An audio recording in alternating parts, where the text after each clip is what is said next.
Les maladies mentales représentent à ce jour 12,5% de la morbidité mondiale selon l'Organisation mondiale de la santé. Elles touchent toutes les tranches d'âge et catégories socio-professionnelles des populations de la planète. Vous avez vu tout de suite quand même que beaucoup d'éminents psychiatres étaient avec nous dans la salle et qui ont parlé de tout ce qu'ils apportent au Togo dans les consultations foraines. Et ils ont même déjà annoncé la prochaine consultation foraine qui aura lieu, je crois, à Pagoda et puis à Kara, je crois. Voilà.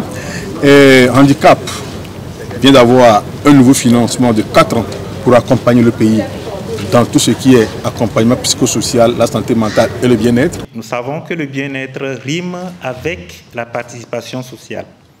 On est heureux lorsqu'on est enseignant, lorsqu'on est papa, lorsqu'on est maman, etc. Mais nous constatons que toutes ces prérogatives ont été déniées ou tendent à être déniées aux personnes souffrant de maladies mentales.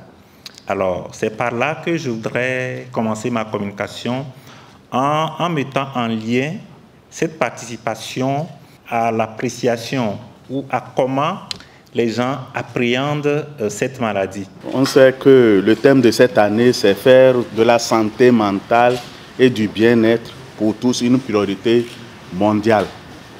Je dirais que c'est un défi, c'est un challenge. Mais Handicap et le coordonnateur de PNAP me proposent de vous entretenir sur l'importance d'investir dans la santé mentale au Togo. La principale difficulté, c'est le fait que par moment, il y a des familles qui abandonnent quand même leurs patients et même quand ils trouvent une stabilité, qu'on veut les réinsérer en famille, c'est un peu difficile. Donc ces patients sont laissés à nouer dur dans les centres. Qu'est-ce que Handicap International fait dans le domaine de la santé mentale?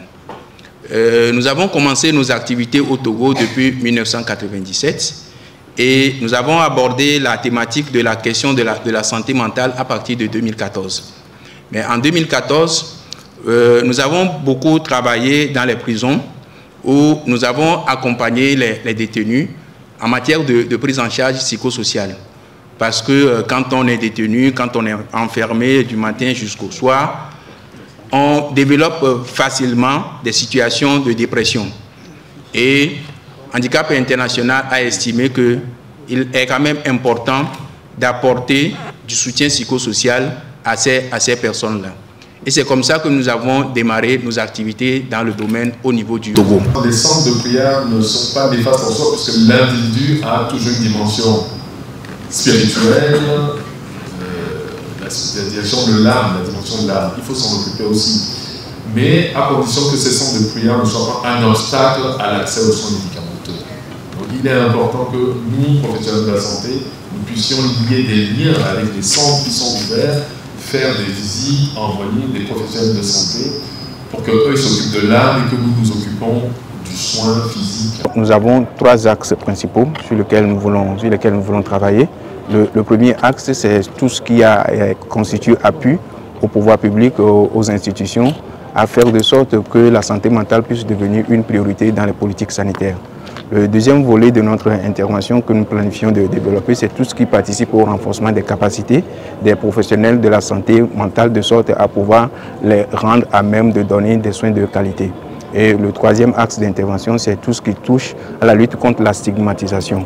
Et vous l'avez vu tout à l'heure, nous avons tous constaté qu'il y a un fort enjeu là-dessus et donc nous voulons mettre le paquet sur ce volet-là à faire de sorte que les proches ne puissent plus amener les malades dans les camps de prière ou autres lieux de soins qui ne proposent pas des soins adéquats, mais plutôt vers des centres spécialisés. Voilà le défi pour nous, pour les années qui sont devant nous.